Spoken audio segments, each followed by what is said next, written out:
Bugün Türkçe mercimek shorbasini tayyorlaymiz. Ozroq sariyog', piyoz, kartoshka, sabzi va ozroqgina sarimsoq piyoz. Qani boshladik.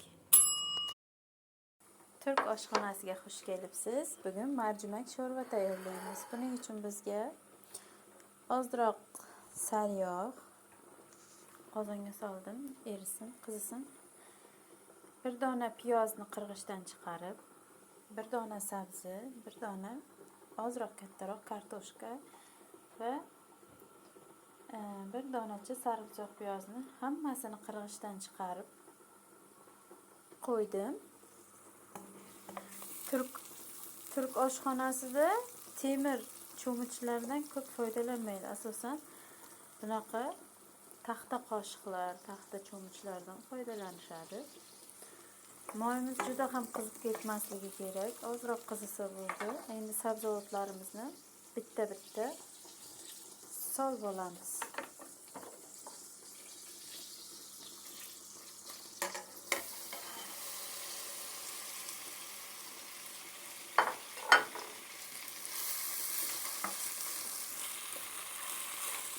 Qovuramiz.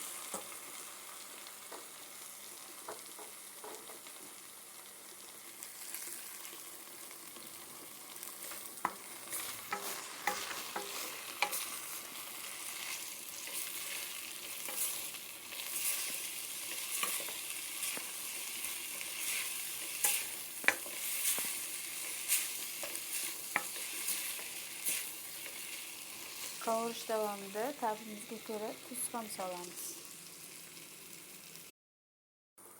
Tuzimizni solgandan so'ng 1 stakan mercimek soldim.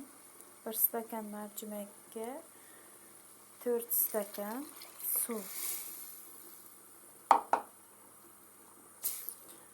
Hammasini bir yaxshilab aralashtirib